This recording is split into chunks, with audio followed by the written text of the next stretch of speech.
तो बेटे next topic हमारे पास ऑलरेडी इमोशनल चार्ज पार्टिकल कर लिया कि परपेंडिकुलर मैग्नेटिक फील्ड में कैसे मूव करता है, ठीक है, उसके फॉर्मूले पढ़ लिए, कैसे कैसे क्वेश्चन आएंगे वो कर लिए सारे। अब हमारा जो अगला टॉपिक है ना, अभी तक हमारा सिर्फ ये सेटअप चल रहा था कि how magnetic field influence of charge, कि मैग्नेटिक फील्ड एक मूविंग चार्ज कैसे इन्फ्लुएंस करता है।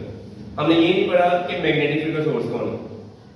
तो source of magnetic field is moving charge instant, ठीक है। करंट, जहां करंट है वहां मैग्नेटिक फील्ड है, जहां मूविंग चार्ज आता है वहां करंट होगा तो वहां मैग्नेटिक फील्ड आएगी। तो मैग्नेटिक फील्ड निकालने का सबसे सिंपल बेसिक जो लॉ है वो कौन है, बायट-सैवर्ट लॉ।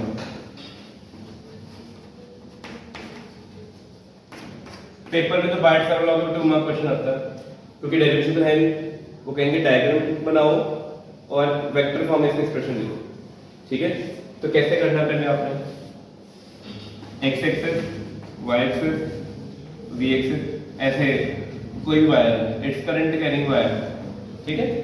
तो इस करंट कैरिंग वायर में छोटा सा पार्ट सपोज करो, this is small part dl, क्या कहते हैं इसको, क्या बोलते हैं इसको, करंट एलिमेंट। इवन पेपर में 1 मार्क क्वेश्चन आता है, write the dimensional formula of current element. They are not asking for current, they are asking for current element. Current element कौन होता है, आइडियल, कि करंट स्केलर क्वांटिटी है ना, तो करंट की डायरेक्शन तो वेक्टर में चलेगी। बट करंट के साथ हम देखेंगे कि अगर करंट इधर को जा रहा है ऊपर, तो इस जगह पे डीएल वेक्टर डायरेक्शन क्या होगी, ये होगी। करंट अगर ऊपर से नीचे आता है तो डायरेक्शन क्या होती है, टेंजेंट नीचे होगी। तो this is your current element, किस लोकेशन पे है, ये लोकेशन को नेम कर दिया हमने ए, और इसका पोजीशन वेक्टर नोट किया, क्या कहते हैं इसको, r1, ठीक है। और ऑब्जर्वेशन पॉइंट लेट्स से यहां पे ऑब्जर्वेशन पॉइंट है p, this is observation point, check कर बेटा दूसरा। तो p is the observation point, p क्या है, ऑब्जर्वेशन पॉइंट है ना मेरे पास। तो इस p पॉइंट पे हमने मैग्नेटिक फील्ड फाइंड आउट करनी, कैसे करेंगे, तो यहां से हमें पहले ये मेरे पास क्या है, r2, ठीक है। तो जब भी कोई डेरिवेशन करनी है, रिजल्ट लिखना है ना, तो आपको वेक्टर फॉर्म में प्रॉपर लिखना होना चाहिए। सोर्स ये है a, ऑब्जर्वेशन पॉइंट कहां पे, p पे, और ये दोनों r1 r2 क्या है, position vector of the source and observation point. a से p तक this vector ap, so the ap vector is a displacement vector, और displacement कहां स्टार्ट होता है, from one point to another point, and the starting point shouldn't be origin, origin ही होना चाहिए। अगर origin से कोई वेक्टर ओरिजिनेट होता है, that is position vector, ठीक है। तो बायट-सैवर्ट लॉ के अकॉर्डिंग देखें, इन दोनों एंगल कितना है, थीटा। so at p जो मैग्नेटिक फील्ड होगी, small magnetic field would be μ/4 pi I dl cross r vector, और यहाँ पे r वेक्टर कौन है, ap वेक्टर है, ये r is your ap vector, displacement over r magnitude, ठीक है। तो याद रखना आपने। और ap vector which is your r vector, ये कैसे आया, final point minus initial point, ठीक है। तो डिस्प्लेसमेंट वेक्टर ऑलवेज ऑब्जर्व, कैसे ऑब्जर्व होता है, जो फाइनल पॉइंट होता है उसकी पोजीशन में से जो इनिशियल पॉइंट होता है उसकी पोजीशन वेक्टर क्या करना होता है, सबट्रैक्ट करना, ठीक है। तो इट्स वेरी इंपॉर्टेंट। ये आपने पहले बड़े सारे पॉइंट्स हैं इसमें, वो देखो पहले। अगेन dl क्रॉस r आ गया। So what does this dl cross r signify, cross product का मीनिंग ये है कि मैग्नेटिक फील्ड जो होगी इस p पॉइंट पे, वो dl और r दोनों की क्या होगी, परपेंडिकुलर, ठीक है। तो 10th क्लास में हमने किया right hand thumb rule. Current देखो इधर जा रहा है, ऐसे है ना, तो फिंगर्स ऑब्जर्वेशन पॉइंट है यहाँ पे, तो फिंगर्स कर्ल करेंगे तो मैग्नेटिक फील्ड निकलती है। p पॉइंट में मेरी फिंगर्स कहां जा रही हैं, into the plane of this board, into जा रही है क्या, आउटवर्ड आ रही है फिंगर्स, इनटू है ना, तो इनटू को शो कैसे करते हैं, क्रॉस से। तो मैग्नेटिक फील्ड देखो dl भी ग्रीन बोर्ड में है, r भी ग्रीन बोर्ड में है, बट जो मैग्नेटिक फील्ड है ग्रीन बोर्ड के क्या है, perpendicular inward. So magnetic field is always perpendicular to the plane containing r vector and dl vector, ठीक है। और ये उसकी वेक्टर फॉर्म है, 2 मार्क क्वेश्चन आता है। और ये डायरेक्ट फॉर्मूला कब अप्लाई करना है, जब आपके पास करंट एलिमेंट होगा सेंटीमीटर में, 1 सेंटीमीटर 2 सेंटीमीटर, और ऑब्जर्वेशन डिस्टेंस कितना होगा, 2 मीटर 3 मीटर 10 मीटर। तो हमें माइंड में याद रखना है कि लेंथ बहुत छोटी है सोर्स की, डिस्टेंस बहुत ज्यादा है ऑब्जर्वेशन का, then you can apply direct Biot-Savart law, ठीक है। ये क्लियर हो गया। बायट-सैवर्ट लॉ की एक ही एप्लीकेशन की डेरिवेशन है जो इस साल पेपर में आई हुई है, वो है करंट कैरिंग लूप, नोट्स में लिखी हुई है कि find the magnetic field at the centre और ऑन द एक्सिस। लिख लो अपनी कॉपी पे कौन से, find the magnetic field at the centre और and on the axis of current carrying loop. तो करंट कैरिंग लूप के सेंटर और एक्सिस पे किसी पॉइंट पे आपने मैग्नेटिक फील्ड निकालनी है, तो वो यूज क्या करना है, बायट सर्किट। अब हम प्रूव तो नहीं करेंगे क्योंकि प्रूफ नोट्स में है, तो हम डायरेक्ट उसके रिजल्ट देखते हैं, रिजल्ट क्या क्या आएंगे। पेपर में ध्यान रखना, डायग्राम बहुत अच्छी होनी चाहिए आपकी। तो देखो अगर लूप का रेडियस कितना है a, करंट कितना है I, तो उसके सेंटर पे जो मैग्नेटिक फील्ड होती है उसका फॉर्मूला डायरेक्ट यूज करो, mu upon 4 pi 2 pi I by a। ठीक है, याद रखना। अगर एक आर्क है बस, इसने एंगल कितना लाया, थीटा, तो इसके केस में जो मैग्नेटिक फील्ड ओपन में निकालनी ड्यू टू एन आर्क वो होगी mu upon 4 pi 2 pi I by a into theta by 360। Theta by 360 तब यूज करना है अगर थीटा किसमें हो, डिग्रीज में हो। ठीक है, और अगर थीटा किसमें है, डिग्री में। अगर थीटा किसमें हो, रेडियन में होगा, तो थीटा बाय 2 पाई यूज करो। ठीक है, इधर ओके। अगर डिग्री में तो थीटा बाय 360, रेडियन में होगा तो क्या यूज करोगे, theta by 2 pi. Very important. ठीक है, ये तो था सेंटर पे। ठीक है, कल को क्वाड्रेंट बोलते हैं, क्वाड्रेंट मींस 90 डिग्री।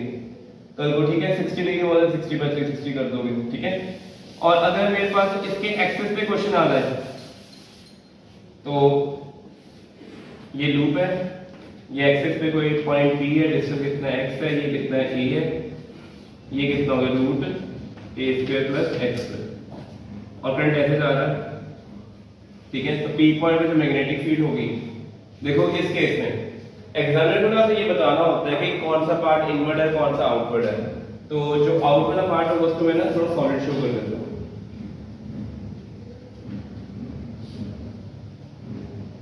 सॉलिड कर दी, तो इसका मीनिंग जो लूप ऐसे जा रहा है, करंट कैसे आ रहा है उसमें, इस साइड। हम देखो मेरा कहां पे, इधर है ना, तो मीनिंग इस जगह पे जो मैग्नेटिक फील्ड होगी तो toward centre he, but this side. अगर करंट ये वाला पार्ट, सॉलिड वाला पार्ट आपको नजर आ रहा है जो ऐसे है ना, तो करंट ऐसे आ रहा है, तो मैग्नेटिक फील्ड इस साइड, और करंट ऐसे आता है तो मैग्नेटिक फील्ड दैट साइड। जिस साइड पे मैग्नेटिक फील्ड एंटर करती है, इस जगह पे इधर कर रही है, कितनी मैग्नेटिक फील्ड होगी, P पे mu naught upon 4 pi 2I capital A upon a² plus x², ये आ रहा है। और यहाँ पे a क्या है, a है एरिया। ठीक है, और एरिया एक वेक्टर क्वांटिटी होती है। ये लूप का एरिया जो है वो क्या है, वेक्टर। तो अगर लूप का एरिया ऐसे है, तो यहाँ पे एरिया क्या होगा, इसके परपेंडिकुलर इस साइड पे होगा, यहाँ पर परपेंडिकुलर इस साइड ऐसे होगा। ठीक है, वो डिस्क्राइब कैसे करना है, क्योंकि लूप इधर से भी ओपन है, इधर से भी ओपन है। आपने देखा करंट की डायरेक्शन, अगर करंट ऐसे जा रहा है तो एरिया इधर, करंट ऐसे है तो एरिया, तो इसके अंदर करंट ऐसे जा रहा है इस साइड से, और जो एरिया वेक्टर की डायरेक्शन आएगी वही डायरेक्शन क्या आएगी। ठीक है, ये चीज क्लियर होगी। और अगर यहाँ पे नंबर ऑफ टर्न्स हो जाए n, तो यहाँ पे n भी मल्टीप्लाई हो जाए नंबर ऑफ टर्न्स। ठीक है, तो एक नई फिजिकल क्वांटिटी आती है ये वाली, इसको क्या बोलते हैं, NIA, इसको बोलते हैं मैग्नेटिक डाइपोल मोमेंट। और पेपर में आता होता है question, show that current carrying loop behave like a magnetic dipole. तो इस केस में आपने पहले यहाँ पे प्रूफ करना होता है, फिर आप NIA को क्या कर लेते हो, m वेक्टर, और आप उसमें ये कह देते हो कि x डिस्टेंस क्या है, बहुत ही ज्यादा है एज कंपेयर टू a है, जिससे a² प्लस x² अप्रॉक्सीमेटली क्या बन जाएगा, x², और आपका ये वाला फॉर्मूला रिड्यूस हो जाएगा ऐसे, म्यू नॉट अपॉन 4 पाई NIA तो डाइपोल मोमेंट बन गया, और नीचे क्या आता है, x³ आ गया। और इससे कंफर्म होता है कि ये वाला जो रिलेशन है, it is just like electric field due to dipole at its axis. एक डाइपोल था ना पॉजिटिव नेगेटिव चार्ज वाला, उसके एक्सिस पे जो इलेक्ट्रिक फील्ड आती थी वो भी इसी फॉर्मेट पे आती थी। क्या फॉर्मूला था, 1/4 2p/x3। ये भी उसके जैसा रिलेशन है, बुक में ऐसा ही लिखा हो और ऐसे प्रूव करना होता 5 मार्क्स में कि show that current carrying loop behave like a dipole है, तो आर्टिकल ड्राइव करो यहां तक, ये कंडीशन इंपोज करो यहां तक लिखो, फिर लिखो this formula is same similar to the electric field to dipole, therefore this current carrying loop behave like a magnetic dipole. और ये क्या होता है? Magnetic dipole moment. और फिर मैग्नेटिक डाइपोल मोमेंट के ऊपर direct understanding this question, think this current is doubled, what happened to magnetic dipole moment? Twice, number terms 4 times हो गए, ये भी 4 टाइम्स। एरिया अगर डबल हो तो एमपी डबल, बट एरिया में रेडियस भी तो है ना, अगर रेडियस डबल करेंगे तो रेडियस का स्क्वायर होगा 4, तो मैग्नेटिक डाइपोल मोमेंट 4 टाइम हो जाएगा। तो ऐसे क्वेश्चन पेपर में आते हैं, ठीक है। तो ये था हमारी एप्लीकेशन इसके ऊपर बेस्ड पार्ट 7 लॉ की जो पेपर में डेरिवेशन आनी है ये वाली। इसके बाद स्ट्रेट लाइन है कंडक्टर, उसकी डेरिवेशन सिलेबस में नहीं है, ठीक है, बट हमारे पास उसके न्यूमेरिकल तो आते हैं और न्यूमेरिकल किस सेंस में बनते हैं वो देखिए। अगर वायर बहुत लंबी है, इनफिनिट लॉन्ग, जहां पे वर्ड लिखा होगा ना लॉन्ग वर्ड लिखा होगा, long wire, long straight wire लिखा होगा, wherever you find the word long straight wire, तो कौन है? इनफिनिट है। तो वायर में करंट आएगा, कोई पॉइंट P है जो कितने डिस्टेंस पे है? A डिस्टेंस पे, तो P पॉइंट पे मैग्नेटिक फील्ड कितनी आएगी? μ/4 पाई 2I बाय A। और ये μ/4 पाई परमिटिविटी जो होती है फ्री स्पेस की होती है, इसकी वैल्यू 10⁻⁻7 होती है और इसका यूनिट क्या होता है? टेस्ला मीटर पर एम्पीयर। बेटा इसके यूनिट भी पेपर में आ जाना, पेपर में इसका डायमेंशन फार्मूला भी आ जाना। तो इसका डायमेंशन फार्मूला निकालने के लिए पहले आपको मैग्नेटिक फील्ड का निकालना पड़ेगा qvp sin थीटा से, फोर्स से, फिर आपने इसमें ये वैल्यू पुट करनी है, करंट पुट करना है, ये पुट करना है, ये क्या डिस्टेंस मिनट में निकल जाएगा। मैं इनकी कटिंग नहीं कर रहा यहाँ पे, कई बुक्स में कटिंग करके रिजल्ट लिखा होता है, मैं इसे लिख रहा बिकॉज़ μ/4 पाई डायरेक्ट कितना होता है? 10⁻⁻7। ये कौन सी वायर थी? Infinite long. पेपर में अगर आ जाए सेमी इनफिनिट, सेमी इनफिनिट का मीनिंग होता है एक एंड पता नहीं कहां पे है बट दूसरे एंड का एंगल पता है, ठीक है। तो सेमी इनफिनिट से पहले ना हम वो कर लेते हैं फाइनाइट वायर, फाइनाइट वायर से सेमी इनफिनिट निकालनी इजी होगी। आपको ये वाले फॉर्मूले लर्न करने हैं। अगर फाइनाइट वायर आती है, यहां पे पॉइंट है कोई और ये डिस्टेंस ए है, ये एंगल है θ1, ये एंगल कितना है? θ2, ठीक है। दोनों एंगल देख लो कहां पे है? अंदर ही है। तो मैग्नेटिक फील्ड यहां पे कितनी आएगी? μ/4 पाई I बाय A